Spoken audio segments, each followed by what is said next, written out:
democracy looks like. This is what democracy. Yeah, sorry. This is what democracy looks like. This is what democracy looks like. This is what democracy looks like. This is what democracy looks like.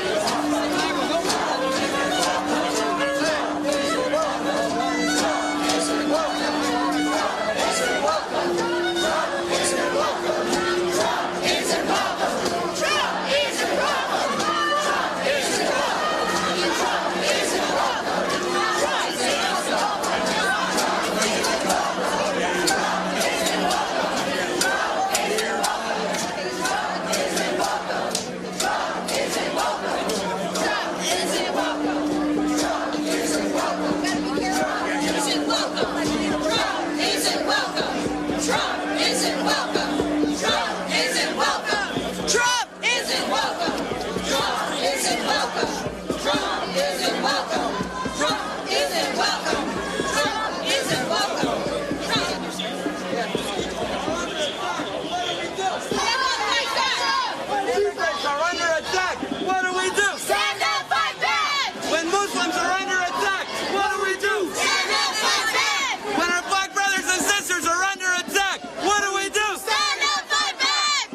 faces of bigots.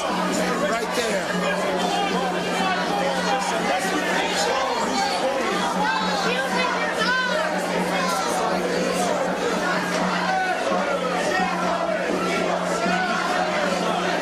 The bigots have come out from underneath the rocks. There's the faces of bigots right there. There's the faces of racists. There's all the faces of racists, the young racist, the old racist.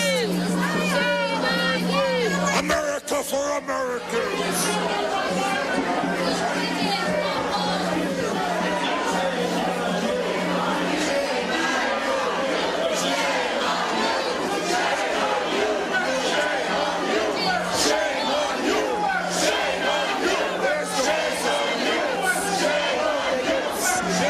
You've got a forum. All you bigots have a forum today. Shame on you. Shame on you. Today's your day, you bigot. Yeah. Shame on you. Shame on you. Shame on you. Shame on you. Shame on you. Shame on you. Shame on you. Shame on you. Shame on you. Shame on you.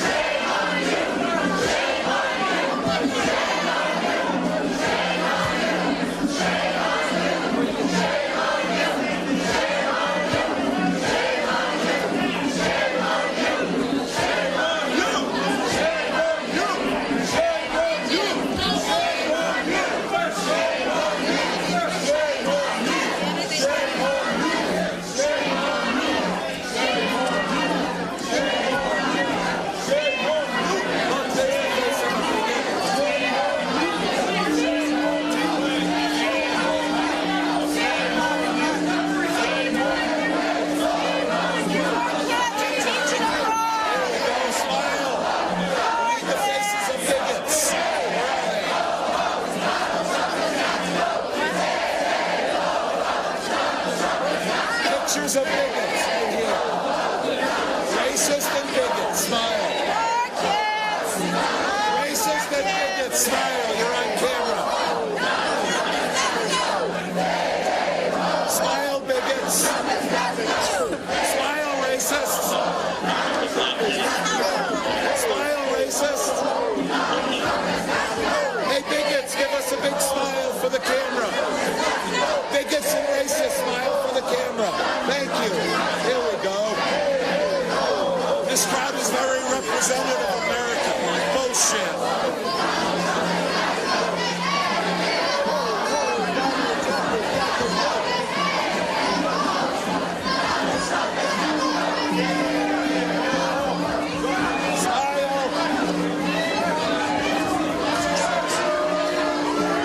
Here we go. We got the American bigots right here. We got a new program I'm going to start.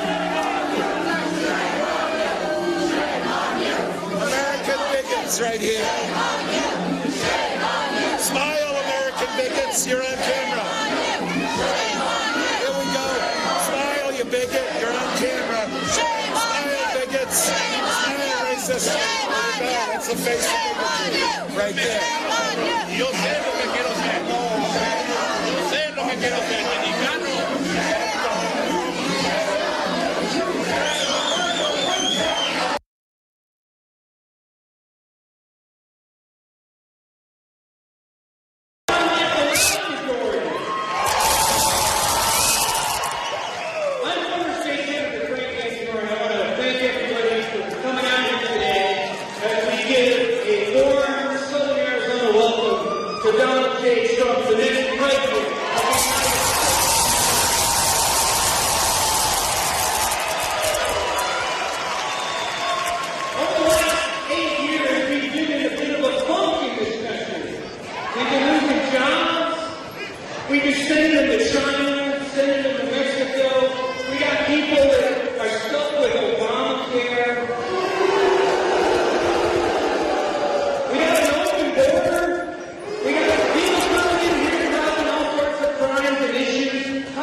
want pictures of the bigots. Okay.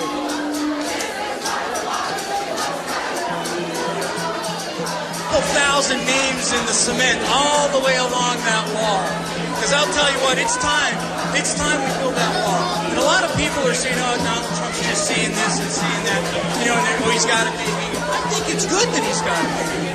Because that guy, I'll tell you what, when he becomes president, he's building that darn wall.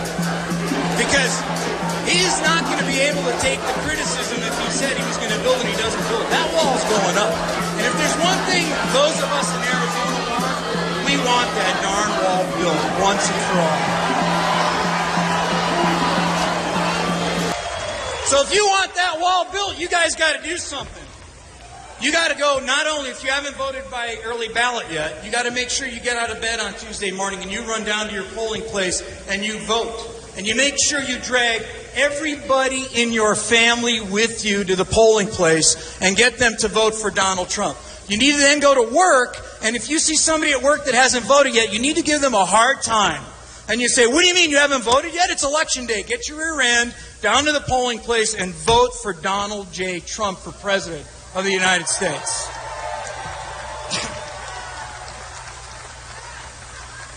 So we got an exciting program for you today, and in a few minutes we're going to get this rolling.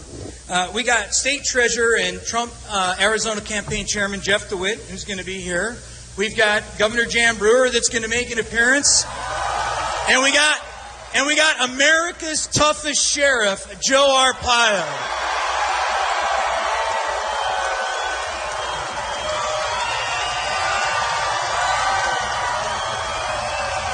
Well, I guess Joe's got some fans down here in southern Arizona.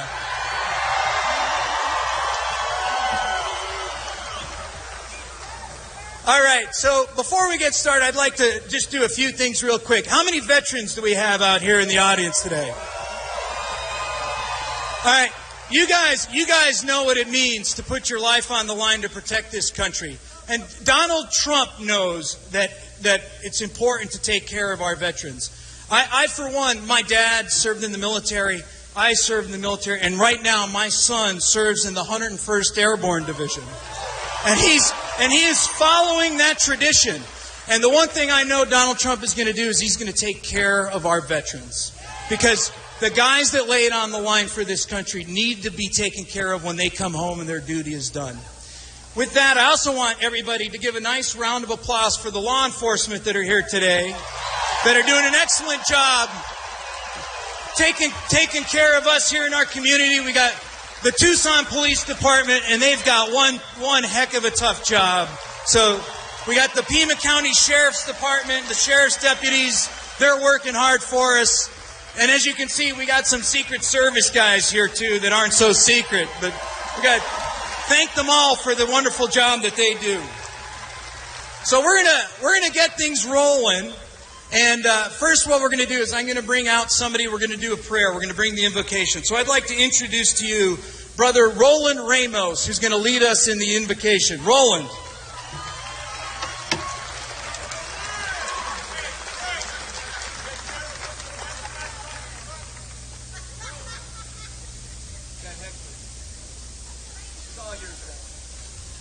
Thank you, Frank. What a tough act to follow. Anyways, out of God's Word, we read this out of 1 John 5:14. This is the confidence we have in approaching God, that if we ask anything according to His will, He hears us. Will you bow with me as I pray?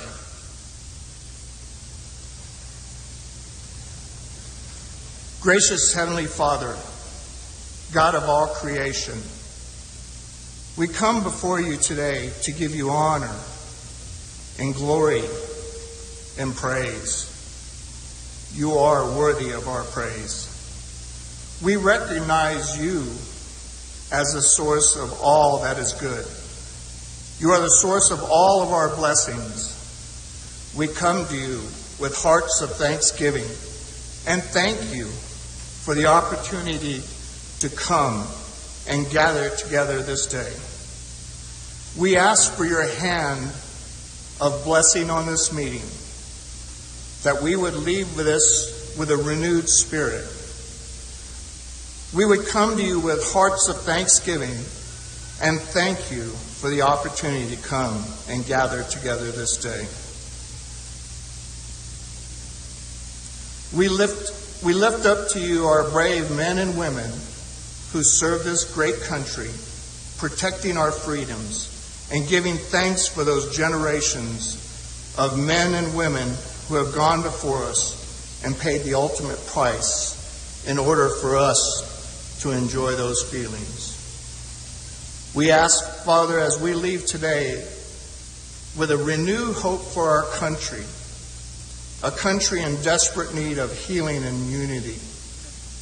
We come to you, Father, in one accord and proclaim that we are still one nation under God. We are drawn together today by visions of a better world and brighter tomorrow for the generations that will come after us. We are drawn together for good work and worthy purposes. We pray for all those in authority that you would give them your wisdom and discernment as they lead. We ask that you would appoint strong, faithful men and women to serve this nation and our people. We ask that you would guide and direct our meeting so that this is full of wisdom and respect for one another.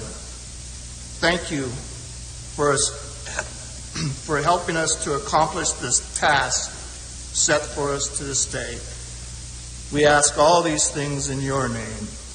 Amen.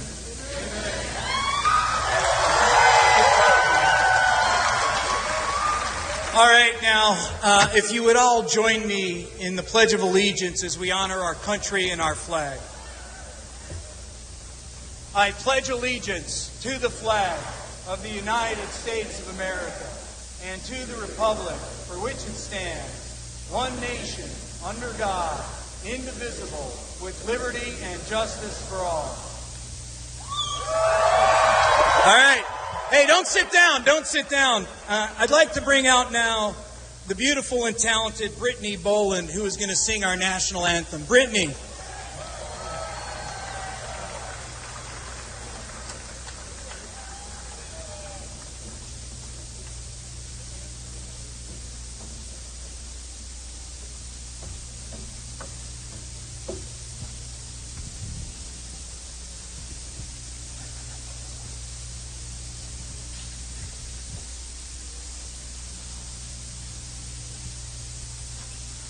Oh, say, can you see by the dawn's early light what so proudly we held at the twilight's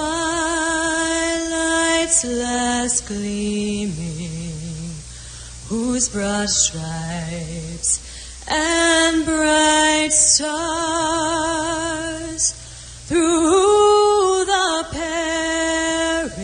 perilous fight o'er the ramparts we watched were so gallantly streaming, and the rocket's red glare, the bombs bursting in air, gave proof through the night that our flag was still there.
What a great group of patriots. I am so proud of all of you. And it shows the great impact that we're making when you see the jerks outside the door. Did you see that?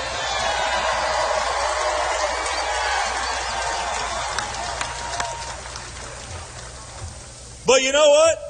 They have a First Amendment right to be as stupid as they want to be, don't they?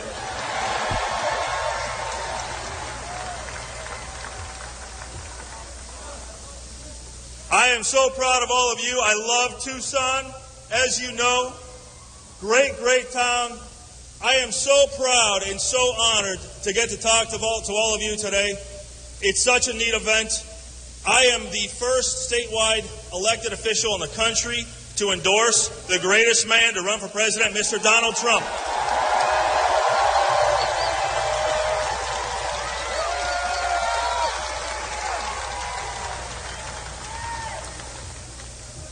The establishment always wants to tell us who our candidate's going to be. 2008, they told us it was John McCain.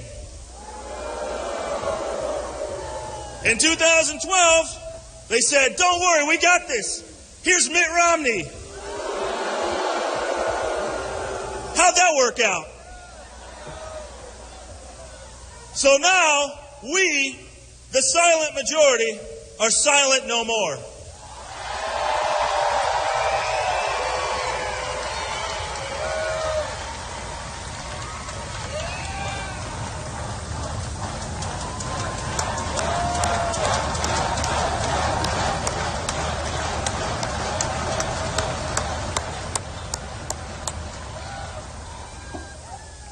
And now it's our turn to tell the establishment elite, we got this. It's going to be Donald Trump.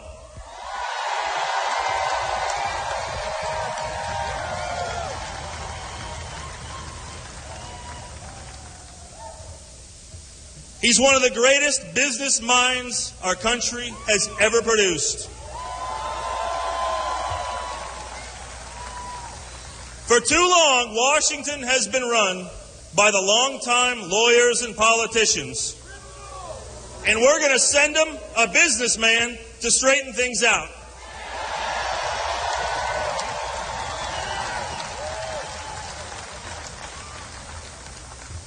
Now I'm going to bring on another guest. It is my honor to bring on somebody else to talk to you today.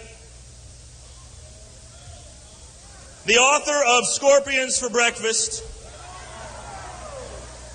The one we all know who gave the finger wag to Obama.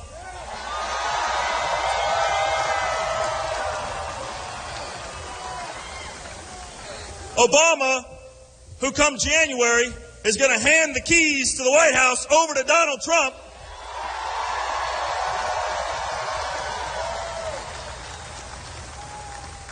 Please join me in giving a warm welcome to Governor Jan Brewer.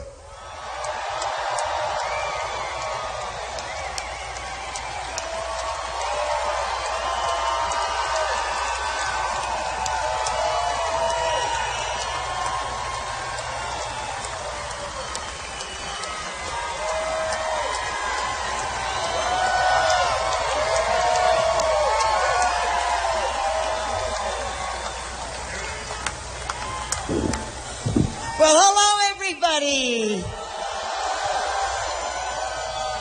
Oh, you all look so fabulous, and you're all here, and I am so honored to stand here today with all of you to support the next president of the United States of America.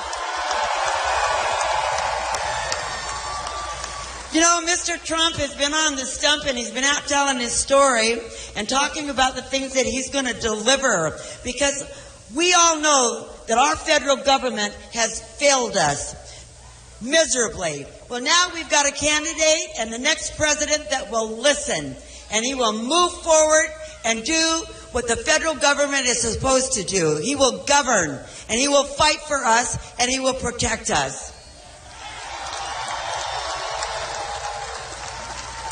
You know, all of us that live in Arizona, we know a little bit about illegal immigration and what it has done to our great state. and the suffering and the heartache that it brings to the families and the cost that it costs each and every one of us.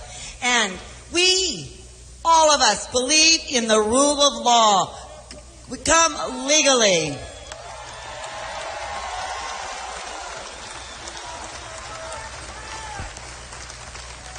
And Mr. Trump understands that. He believes in the rule of law, and he's going to build that wall.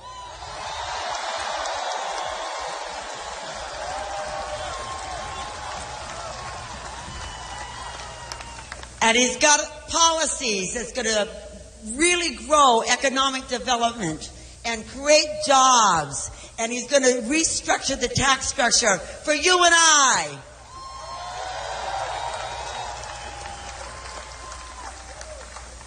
And it's because all of us, again, the silent majority and the establishment, listen to us. Listen to us. So, Tuesday is election day. So I stand before you today to remind you, if you haven't already voted, to vote.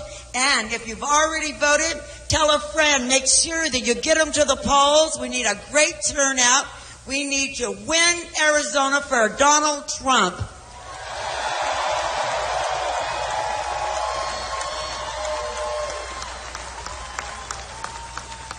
And he is the winner, and we can all have him come back here as President of the United States.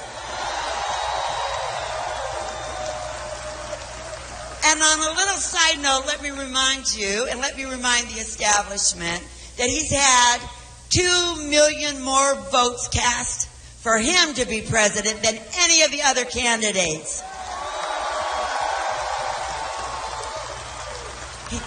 He's our choice. This is our chance to replace that failed government. So get out there and deliver. We love you all.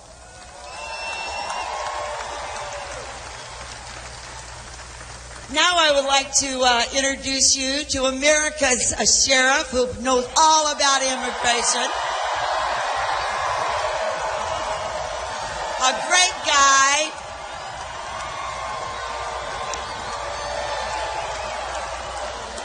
Somebody that knows all about illegal immigration and incarceration. Somebody that trusts.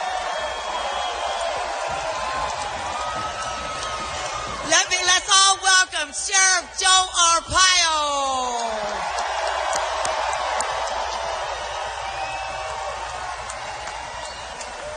Well, I didn't know anybody liked me in Tucson. Thank you. Thank you.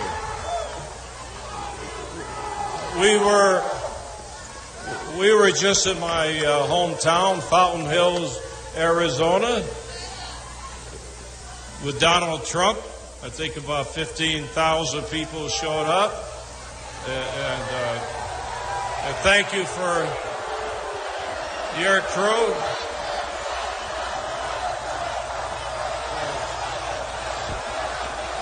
So,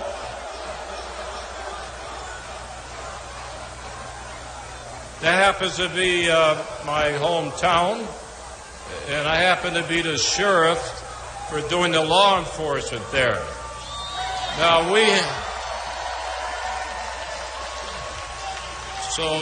some demonstrators were trying to intimidate the rally up there. So we locked up some demonstrators and threw them in jail.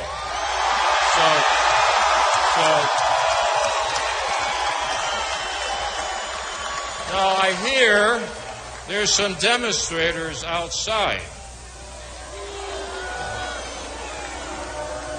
trying to keep, 2,500 people that want to come here to hear Donald Trump speak. I don't think that's right.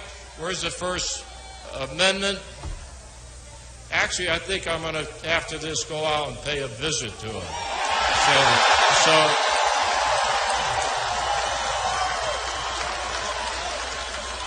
So anyway, I'm here for our next president of the United States. I met him for the first time in July in Phoenix when he had a big rally.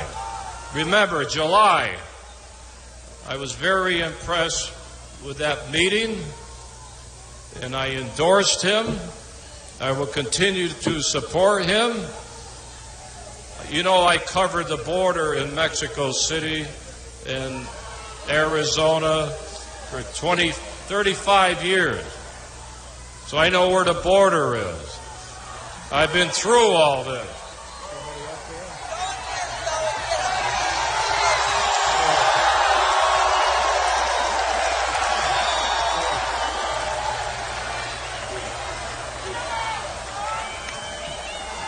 So one reason I'm impressed with Donald Trump, I know he's going to build a wall. There's no doubt with that. You hear a lot of politicians. All they say, we are going to secure the border. You hear that? First. Why do they say first?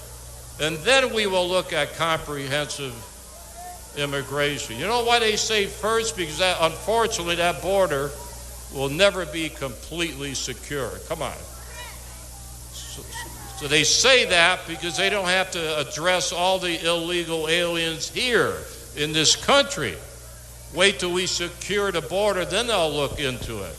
Well, you ought to enforce the illegal immigration laws in Mexico, on that side, if Mexico is listening, at the border and in the interior of the United States.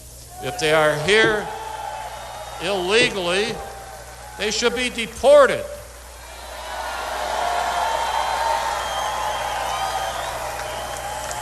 And I have 8,500 people in our jails. They're charged with all other crimes, not for being here illegally. But they're all, those 8,500 are illegally here. So we turn them over to the government, 8,500, and guess what? Over 3,000 have come back to the jails that I run. 3,000. Some guys come back 24 times. So they should be sent to Mexico or any other Central America, wherever they come from. It's not happening. Not happening. I don't want to go on and on. I have a deep respect. And you know me, I have gut feelings. I've been alive, I'm not going to give my, no, I'll give my age. You guys can't vote for me, so I don't care. No, I think I was born on the same day as Donald Trump. Not the same year. Flag Day, June 14, 1932. She says, what, I don't look it? My mother and father came from Italy legally. And I just drink the olive oil. That's what keeps me young, right? So, he's a great guy. He has to be our next president to save this country. Has to. So, I'm not going to take up more time. I want to go see, what do you got, some demonstrators out there? Okay. So I'll be, anyway, you think I'm joking? I've been to Tucson before. They've had demonstrators wherever I go. I go to the toilet, I have demonstrators.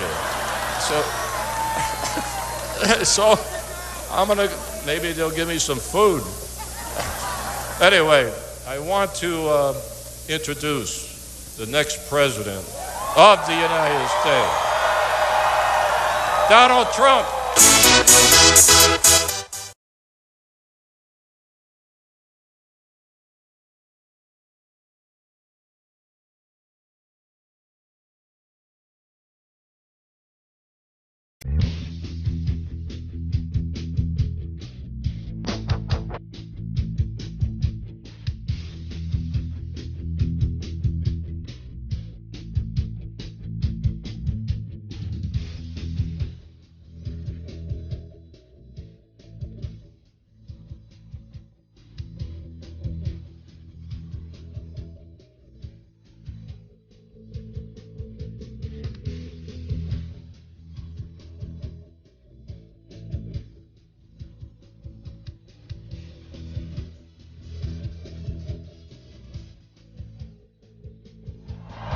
Thank you, everybody. Thank you, thank you. Whoa!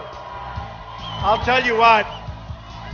We arrived, last night we went to Salt Lake City. It was beautiful. They are great people.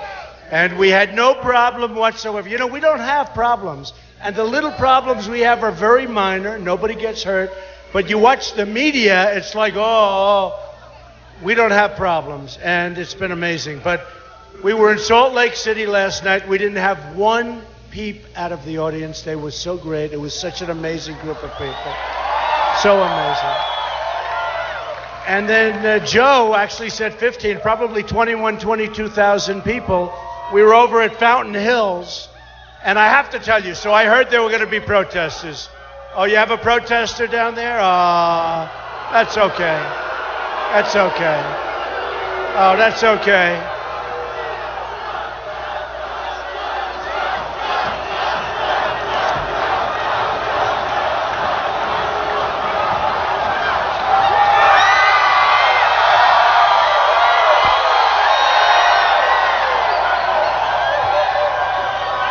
All right, thank you, fellas. Good job. Thank you very much.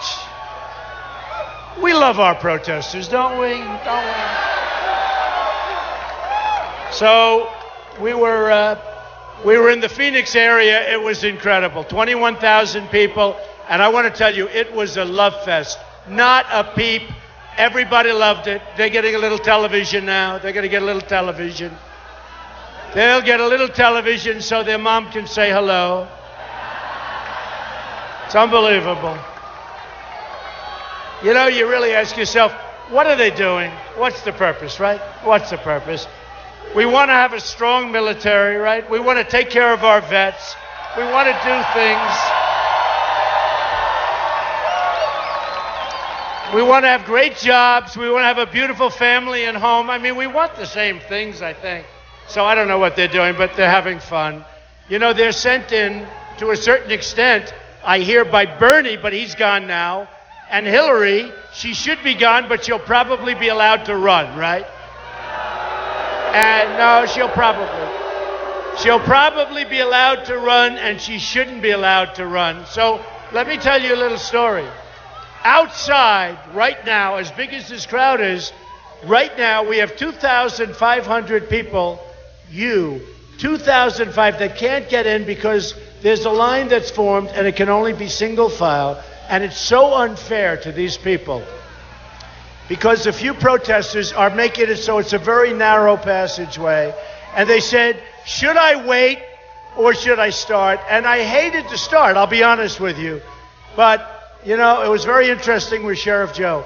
This morning, with 21,000 people, we heard there were protesters. It was going to be nasty.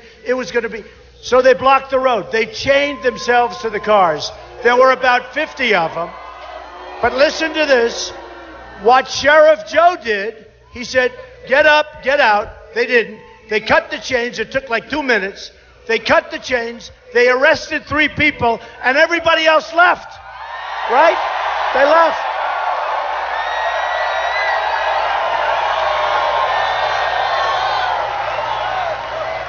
I love our police, but we should do a little bit more of that. You'd have a lot less prisoners. You'd have a lot less agitators. No, it was so incredible. We heard it was going to be a little bit rough, and nobody cared. That it was going to be one of those things. As soon as they arrested 3 people, everyone gone. We said, what happened? And we had the most beautiful rally you've ever seen under the sun. That's why I'm dressed this way. Under the sun, and it was great. So I just want to tell you, Tuesday night was a big night. We won 5. We won 5. 5. And now I think we're up to 21 or 22 with the islands. We won the islands. We won Illinois. We won big Florida. Florida was once so big. Don't forget Marco, in all fairness, a very nice guy. He was the future of the Republican Party. And maybe he still is. Maybe he still is. But the expression, to be the future of the Republican Party, you have to go through Trump, right? Right? Got to go through Trump. And Florida, which is a great place, by the way, and I love Florida, but Florida, we won by 20 points. We won by 20. And we won Missouri, although they still haven't given us the final count. When I hear that, you know, Trump projected winner, then all of a sudden they pull it back. And Cruz has a guy that was really very important working for him in Missouri. And I'm trying to figure out, why is it that Missouri hasn't given us the victory yet, even though we won? And I know politics so well, folks. I know it so well. So they hopefully, because the people of Missouri are fantastic, but Cruz has a guy that's from Missouri, and he's supposed to be important in Missouri. And you know what? We don't like that stuff. So hopefully we'll get our fair and really well-deserved victory in Missouri very, very soon. Now, so we're leading in the delegate count, and honestly, I think if we win, you've got to go vote on Tuesday. You've got to vote. Vote. You got to vote on Tuesday, and we're going to win. I mean, the polls are showing great. Arizona's great, and I think we're going to do good. I think we're going to do pretty good, I must tell you, based on last night's response. I think we're going to do great in Utah. I mean, Mitt Romney's made a total fool of himself. Did you ever see a guy like this? He had his shot. He didn't like it when I said he choked like a dog. And I said it. 4 years ago, I said we had a candidate who choked like a dog. And we're not going to have that. This one doesn't choke, folks. This one sinks that putt. He gets that hit. We all get that hit. So, you know, the Mormons, going back to Utah, but the Mormons love winners. They love winners. And I think we're going to do very well in Utah. And I can tell you, for Arizona, we are way up. But pretend we're even, because you have to go out and vote, okay? You have to go out and vote. So here's the story. First of all, I want to thank the governor. I want to thank Jeff. These are great people. And I want to thank Joe, Sheriff Joe, because you know what he just told me? First of all, I can't believe it. He said 1932. That gives us all a long time. How good is he when you think about it? How good is he? So right now, he said, I'm going to go out. Oh, that's okay. Don't worry. Where are they? I can't hear them. Oh, that's okay. Don't worry about them. We want to do it with love. Remember, love. We want to love our protesters. All right, get them out of here. Get them out of here.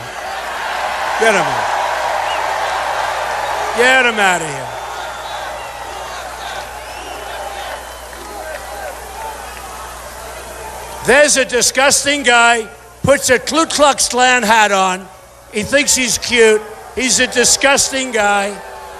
That is a disgusting guy. Really disgusting. A big wheel.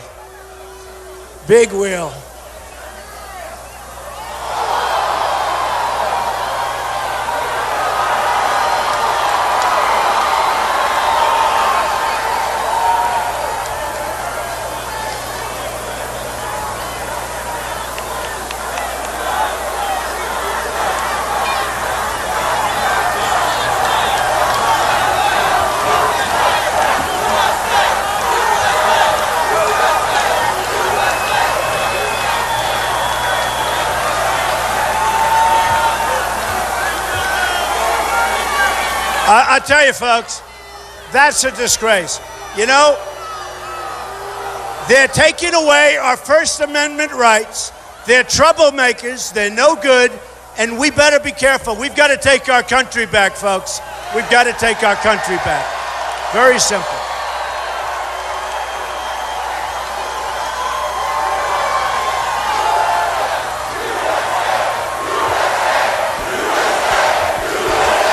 USA, USA, USA.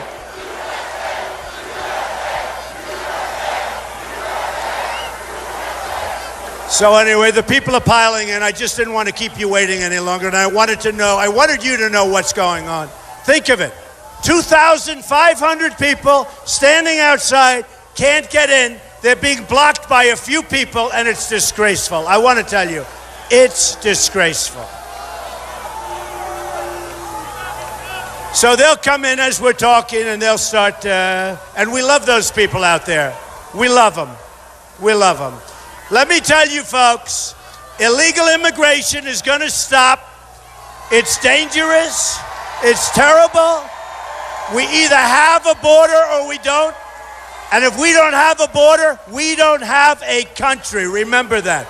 We don't have a country. It's tremendous crime. It's tremendously bad for jobs and our economic development. And you know what? People are going to come into our country, and we want them to come into our country, but they're going to come into our country legally. Legally. Legally.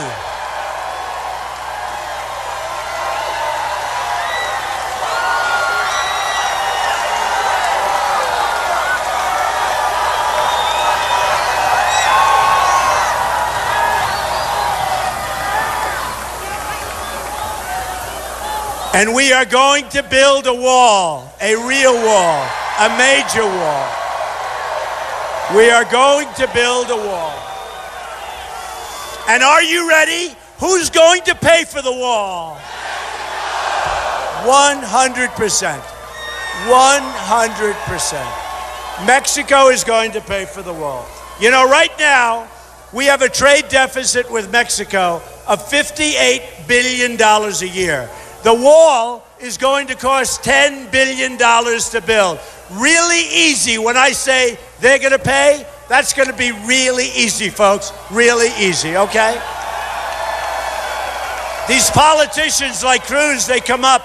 Last couple of weeks ago, for the first time, I heard him say, we're going to build a wall. We're going to build a wall. I said, where did that come from? Where did that come from? You know, a while ago, before I started, they weren't going to do anything. Now, illegal immigration is at the forefront. We're going to straighten it out, and we're going to have people come into our country, and we're going to love those people, but they're coming in legally. Okay, ready? Ready? And by the way, you watch. It'll all take place. I get elected, it's going to all take place. If I get elected also, people don't understand this. We're going to have a unified country. We have a country that is so divided now it's disgraceful. We are going to have a country that's unified, not like it is now.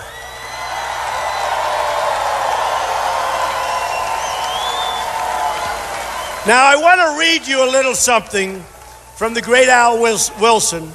And he wrote it a long time ago. Oh, wait till we get these people out from behind me.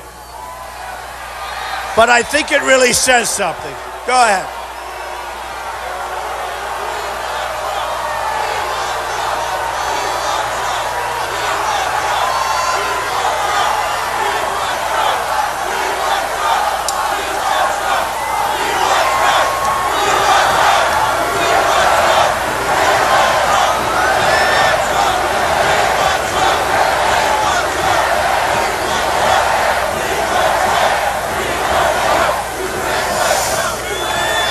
Isn't this more fun to going to one of those rallies where 39 people show up? Isn't this great? Isn't this great? And I've got a long time. You know, I've got all night. You know why? I want those 2,500 people to get in here. They're being blocked, but they're coming in one by one. They're coming in. And we love them. We love them. They're taking a little abuse, and we don't want people taking abuse. So here's the story.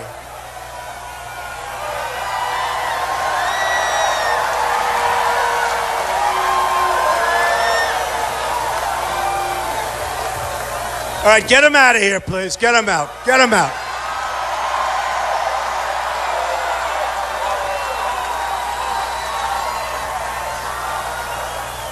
See that? They're throwing the American flag. If they had a match, they'd burn the American flag. They don't care about us. They don't care about this country.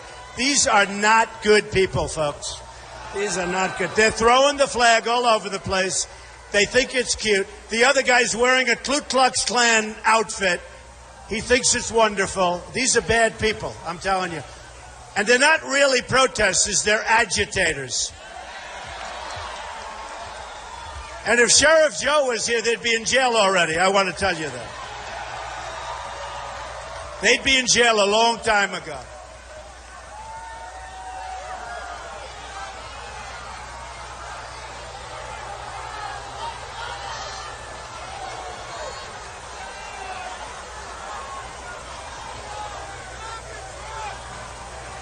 You really say, what are they doing? But they're here representing Hillary Clinton because, frankly,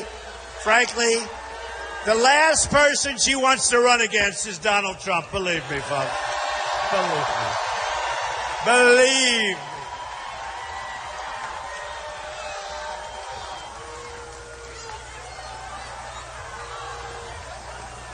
I hate to have them arrested. You know, we have this hall. This is our hall.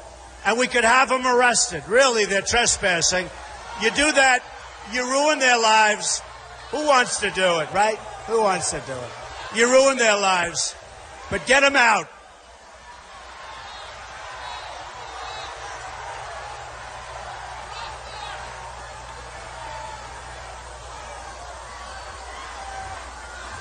Such filthy language, right? If we use that language, it would be like all over the world. All over the world. Oh, it's a shame. All right, you ready? So this is something written by Al Wilson in the 1950s. And think of this when we think of ISIS. Think of it when we think of people coming into our country who we don't know who they are. Just think of it, because I think it's really pretty amazing. And it's called The Snake. Ready? On her way to work one morning, down the path along the lake, a tender-hearted woman saw a poor, half-frozen snake. His pretty-colored skin had been all frosted with the dew. "Poor thing," she cried, "I'll take you in, and I'll take care of you. Take me in, O tender woman, take me in for heaven's sake. Take me in, O tender woman," sighed the broken snake. A snake, a snake. She wrapped him up all cozy in a comforter of silk and laid him by her fireside with some honey and some milk. She hurried home from work that night, and soon as she arrived, she found that pretty snake she loved had totally been revived. "Take me in, O tender woman, take me in for heaven's sake. Take me in, O tender woman," sighed the broken snake. Now remember, this is terrorism. This is what's happening. This is our country. Remember what I'm saying. She clutched him to her bosom. "You're so beautiful," she cried. "But if I hadn't brought you in by now, you simply would have died." She stroked his pretty skin again and kissed him and held him tight. But instead of saying thank you, the snake gave her a vicious bite. "Take me in, O tender woman. Take me in for heaven's sake. Take me in, O tender woman," sighed the vicious snake. "And you've bitten me, but why?" "I saved you, darling, I saved you." "You've bitten me, but why?" "You know your bite is poisonous. And now, I'm going to die." "Oh, shut up, silly woman," said the reptile with a grin. "You knew damn well I was a snake before you took me in." Right? And that's what we're doing to our country, folks, believe me. That's what we're doing to our country. We have to be vigilant. We have to be strong. We have to be smart. And we have to be respected. All over the world, they don't respect us anymore. Our military is depleted. Everything is depleted. Our veterans aren't taken care of. We're going to take care of our vets. We're going to rebuild our military. Nobody is going to mess with this country. Nobody.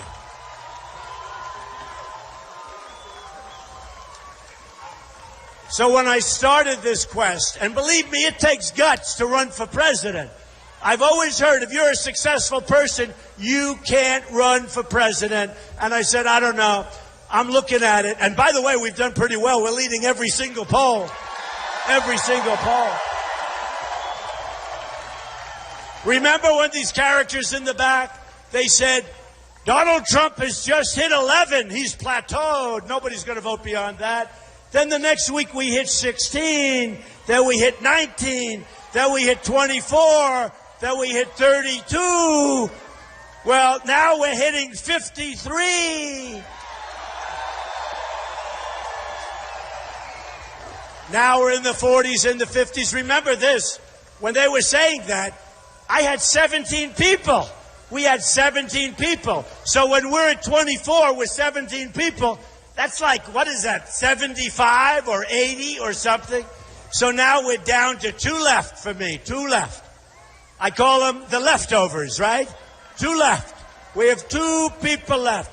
You have Lion Ted Cruz. He's a liar. Lion. He's a liar. Lion Ted Cruz. He holds that Bible high. That's why the Mormons are not going to give Ted Cruz a victory. Because the Mormons like people that don't lie. You have Lion Ted Cruz. He holds that Bible high. He puts it down and then he lies. Now, he wasn't born in our country. He lived in Canada for 4 years. He was a Canadian citizen 18 months ago, and he was a U.S. citizen, and he ran from Texas, and he said, oh, I didn't know I was a Canadian citizen.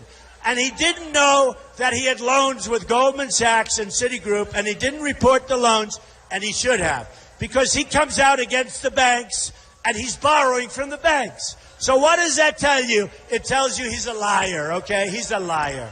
He really is. So I say Salt Lake City and the Mormons will not vote for him, and I may be wrong, but they don't like liars, and I can guarantee you in Arizona, we don't like liars, okay? I guarantee you.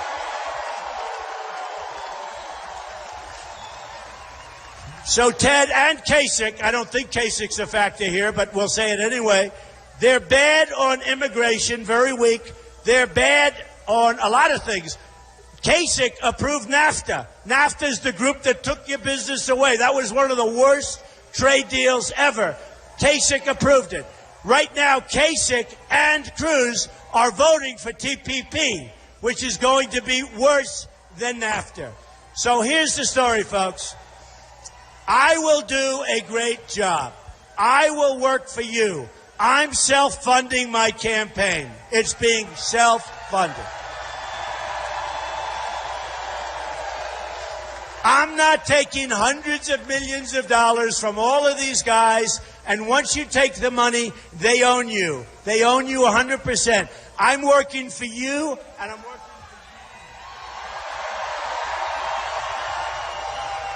I'm working for you, folks. And I did this, and I didn't need this. I said, sometimes I say, what am I doing? What am I doing? But you know what? The country has been so good to me. It's been great. My business is phenomenal. I put in papers almost 100 pages long. One of the great private businesses in the country. Oh, and they would have loved it if it wasn't. Would they have had a field day? One of the great, great private businesses. Some of the greatest assets in the world. Very low debt. Great cash flow, and I say it only for one reason. That's the mentality we need in this country, at least for a while. We got to have it. We've got to straighten out our country.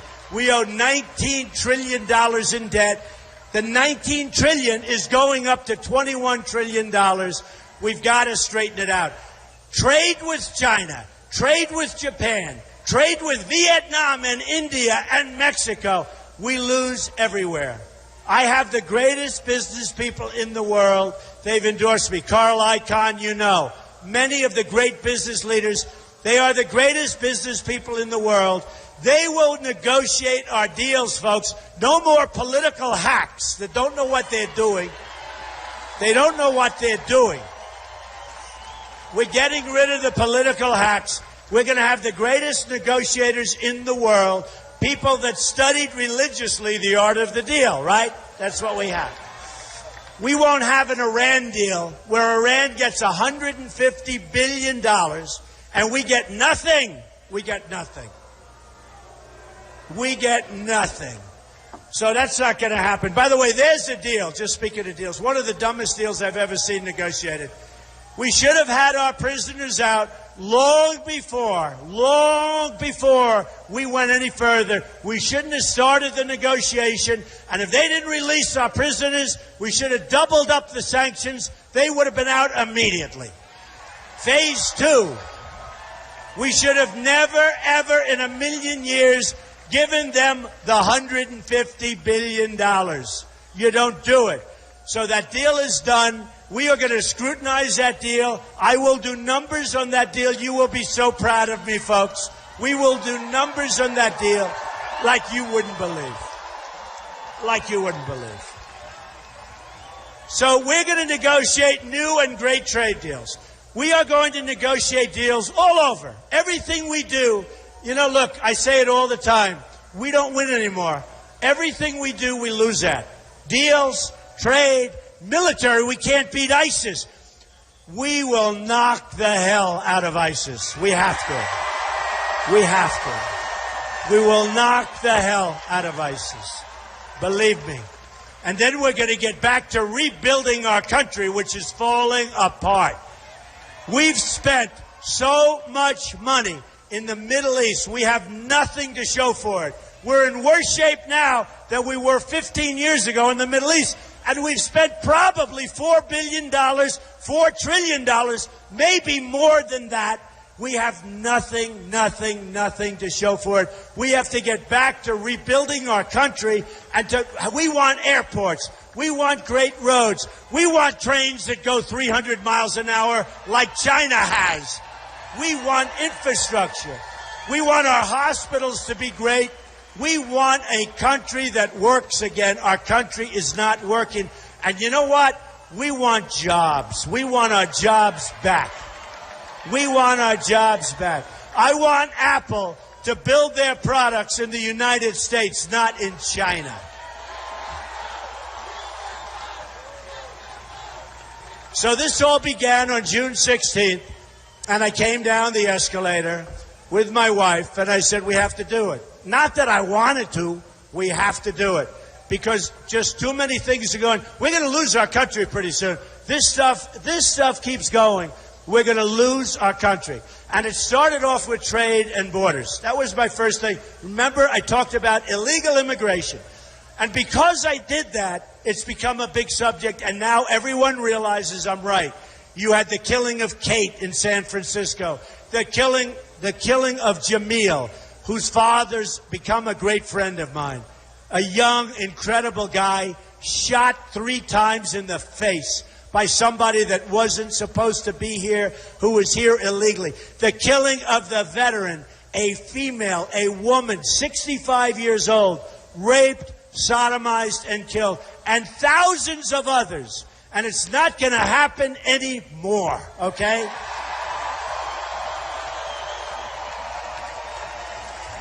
And by the way, we're getting rid of these ridiculous sanctuary cities, which are disgraceful.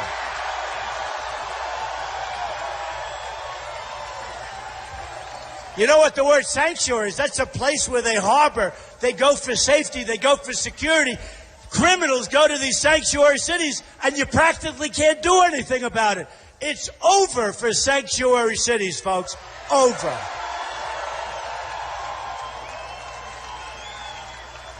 So what we're going to do is very simple. We're going to have great trade deals. We're going to start chopping away, and it's going to go fast. We're going to renegotiate trade. When a country like Saudi Arabia, no problems. I have a lot of friends from Saudi Arabia, one of the richest places, probably the richest place there is. Before the oil crash, they were making $1 billion a day, and we were paying for our military. We're defending them. It's going to all change, folks. Now they're making half as much. It's going to all change. They want us to protect us. We'd love to protect you. You got to help us out. Believe me, they'll help us out like you won't believe.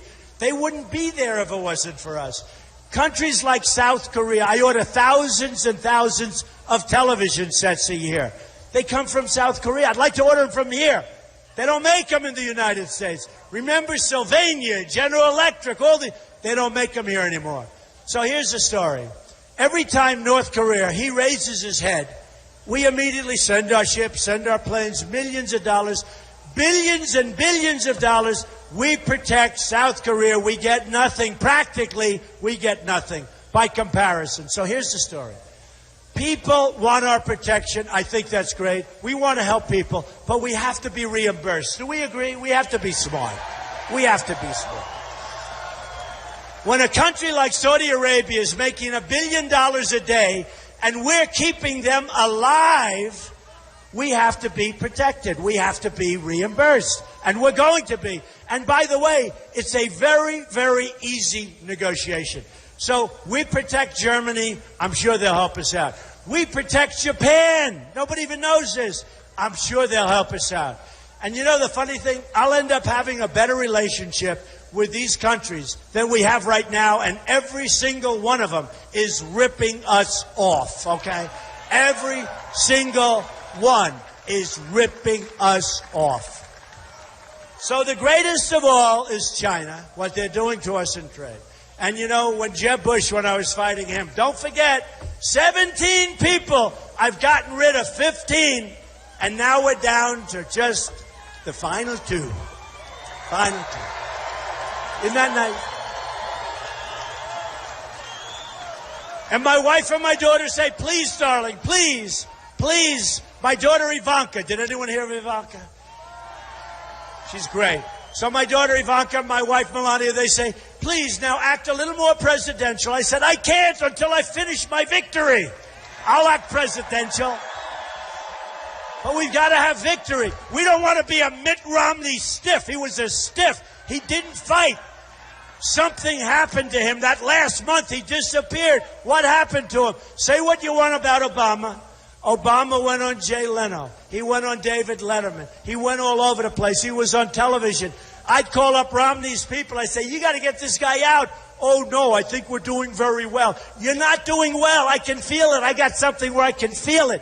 You're losing. Well, I think we're doing well. You're doing bad. Then he had the second debate was bad. The third debate was a disaster. He made a fool out of everyone here, and he lost an election that should have been won. That's not going to happen with me, folks. Not going to happen. Just remember this. I backed John McCain, and he lost. I backed Mitt Romney, and he lost. And I said, you know what? This time I'm doing it myself. That's it. That's it. So here's the story. We lose all the time. We're laughed at all over the world. Even my friends. I have many friends from China. You know, I love China. I love Mexico. I love the Mexican people. The problem is their leaders are too smart for us. Look at that sign. Latinos support Trump. I love you. I love you. I want that sign. Can you get me that sign? Get me that sign. I love you. I love her. Can I bring her up here? I'd want to bring her.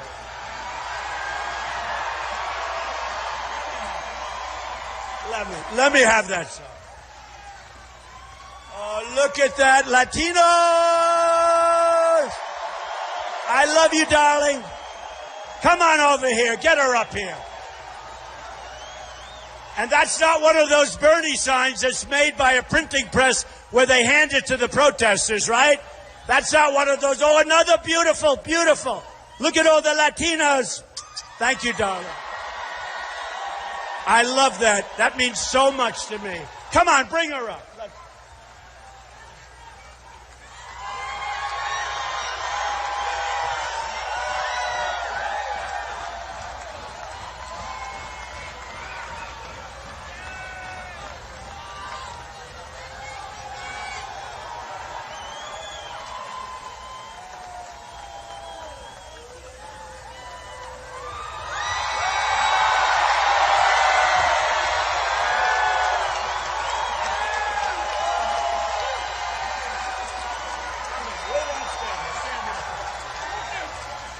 I love her. I've fallen in love. Melania, I've fallen in love with her.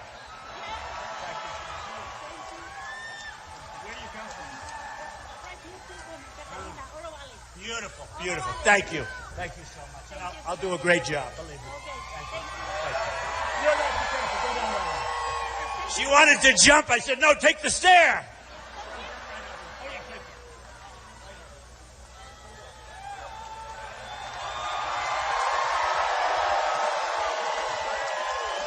She did so well, I don't want her falling. That's why, when I walk into like an arena, we have thousands and thousands of people, and I'm always very slow with the stairs, very slow, nothing to prove. The worst thing, can you imagine if I fell on the stairs coming up? I would be dead. It wouldn't matter what I said. It wouldn't matter how good a speech I gave. Those guys, I'd be on the front page of every newspaper in the world. So, you know what I do? Nice and easy, right? You watch. I do that. Thank you, man. Thank you. So here's the story.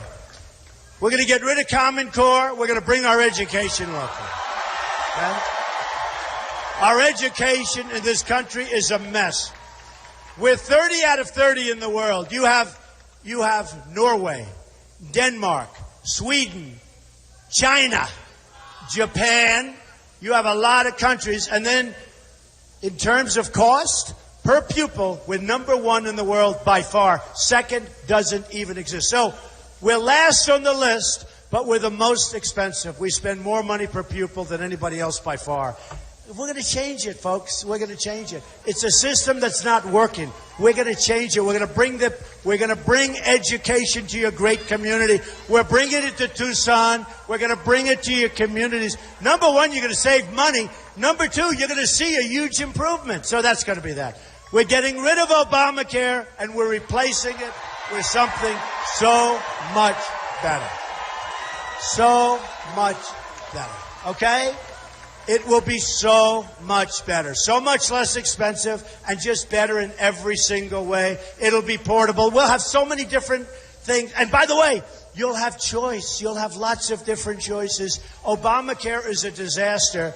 And you look at your premiums. They're going up 35, 45, 55%. It's crazy. And the deductibles are now so high that unless you're close to death, and even then, you're not going to be able to use it, okay? So we're getting rid of Obamacare. We're going to protect our Second Amendment, okay? Protect our Second Amendment. And I tell the story.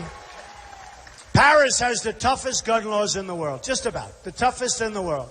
And France generally. And you can't have a gun. Impossible. So when these thugs go in, these horrible, horrible human beings, these disgusting human beings, they go in and they're shooting and shooting. They kill 130 people. Many people are gravely ill right now in the hospital. Many of them are going to die. But these are really seriously hurt people. And if we had a couple of the guys in this audience, or the women in this audience, with a little pistol strapped to their side, or a gun strapped to their ankle, so the bullets could be flying in the opposite direction, it would have been a much different situation.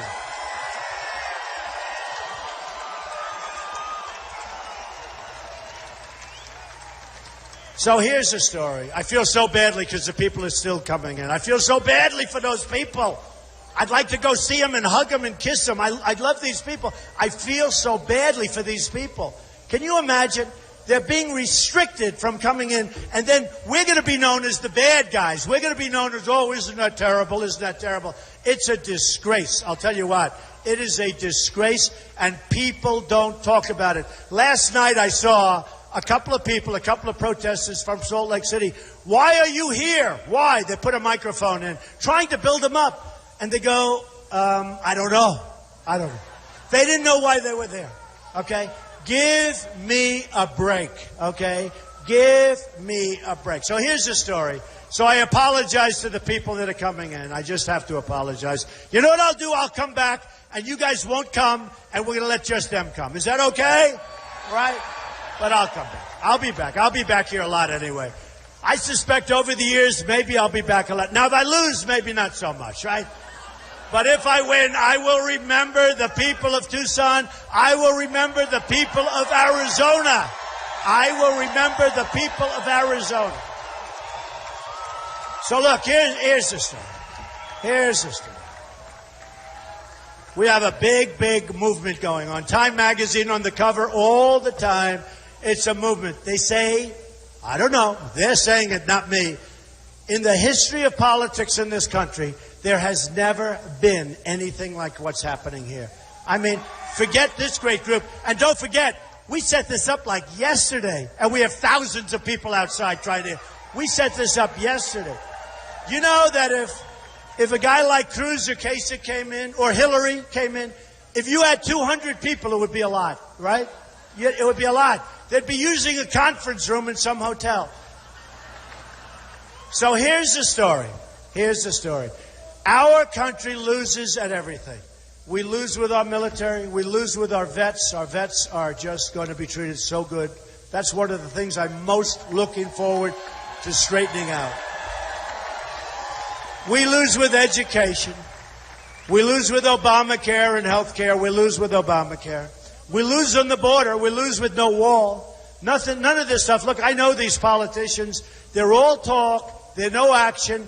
All talk, no action. It's never going to get done. So here's the story. Here's the story. And I say this, and I'll say it again and again. We are going to start winning again. We are going to win with our military, and we're going to kick ISIS. We are going to kick ISIS where it hurts. We are going to win with our military. We are going to win with our vets. We're going to take care of our vets. We're going to win with health care. We are going to have great health care for a much smaller number. We are going to reduce your taxes substantially. Look at my tax plan. We're reducing your taxes. The middle class in this country is being decimated by taxes and by interest, which they never got because they save their money and they get no interest in the money they've been saving for 30 years. It's not right.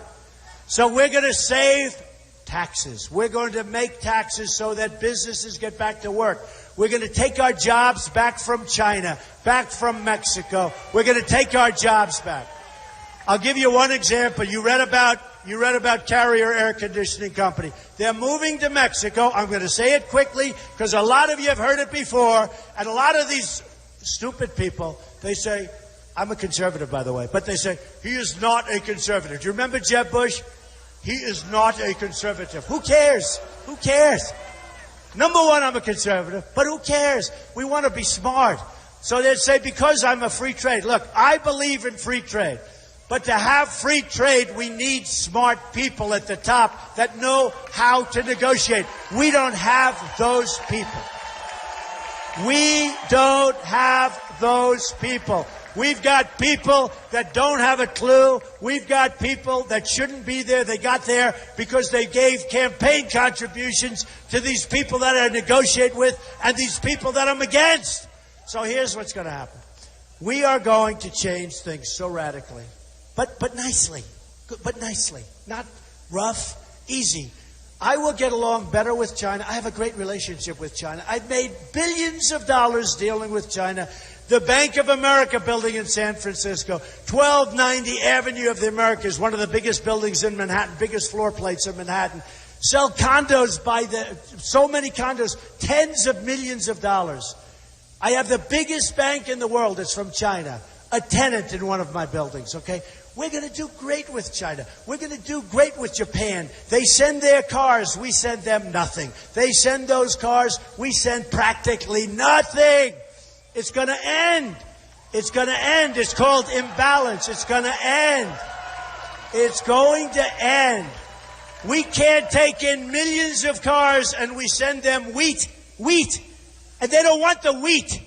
And they don't want our beef. They send it back. We don't want, look, it's going to end. It's going to end. It's going to be so nice. You know, they're a little concerned with me. They're saying, you know, a friend of mine called up from Japan. Another one called up from China. They said, you know, they're concerned with you because you're the only one that really understands what they've been doing. They understand, folks. They treat us like we're a bunch of babies. They treat us like we're little infants. It's over. So here's the story.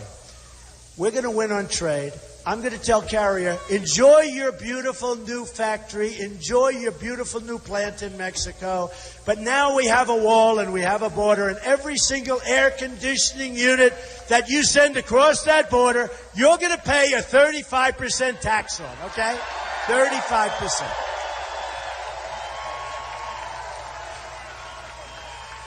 And you know, when our companies hear that, they're not moving. They're not going to move. They'll work. Maybe they'll build here. And you know what? If it's not Tucson, at least they're going to be building in our country, okay? At least they'll be building in our country. They're not leaving.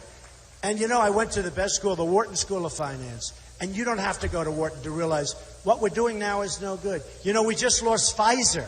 Pfizer is one of the great pharmaceutical companies in the world. We just look, thousands and thousands of jobs. They're moving to Ireland. Take a look at Tyco. Take a look at Johnson Control, what just happened there. Massive companies are leaving.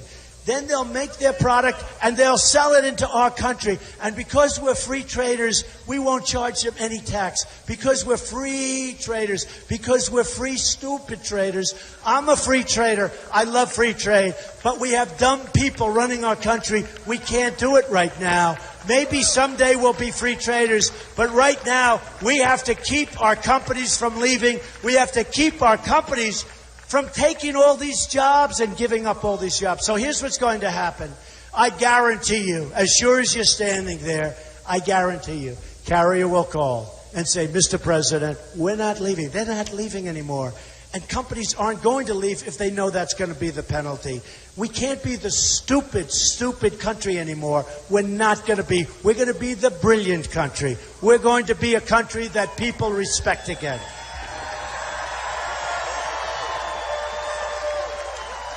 So we're going to win with our military. We're going to beat ISIS quickly and very toughly. We're going to win. We're not going to let people chop off heads. That's medieval times, folks. I didn't want to go into Iraq, but you know what? We got there. We had a president that didn't know how to get out. He announced a date, which is the dumbest thing I've ever heard, and he didn't know how to get out. Even the 50 troops, how about a few months ago? We are sending 50 troops to Iraq or to Syria. We are sending 50 troops. Let me ask you a question. These are our finest troops. These are our best.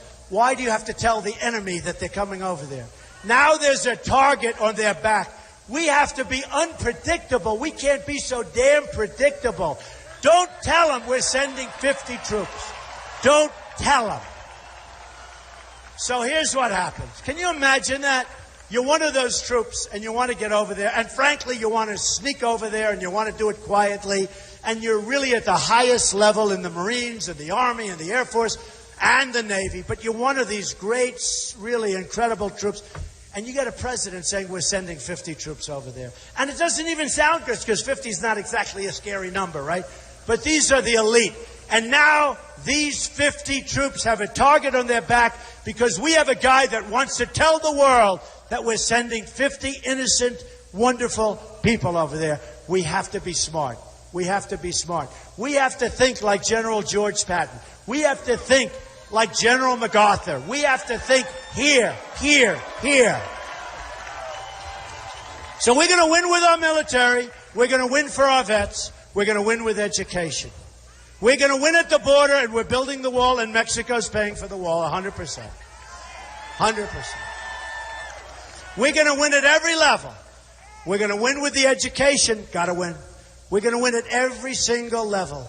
And you're going to remember this evening, and you're going to remember this day. And you're going to say that Donald Trump was wonderful. He spoke right through some phony protesters that have very weak voices. Spoke right through them like they were nothing, like they were nothing. And that's after speaking to 21,000 in a different part of Arizona, because I didn't want to waste a lot of time. They have I love those weak voices. Sometimes I'll hear a voice and I say, do me a favor, don't mention it. Let's just talk. The problem is when you guys all go, there they are. Be quiet and we can speak right through. So we're going to win so much. And you're going to remember this day. And on Tuesday, more importantly, you're going to remember that vote. And you're going to say, in 5 years, in 10 years, in 20 years, you're going to say, that was the greatest vote I've ever cast. You're going to be proud of your president, and you're going to be proud of your country. I love you, Tucson. I love you, Arizona. Vote on Tuesday.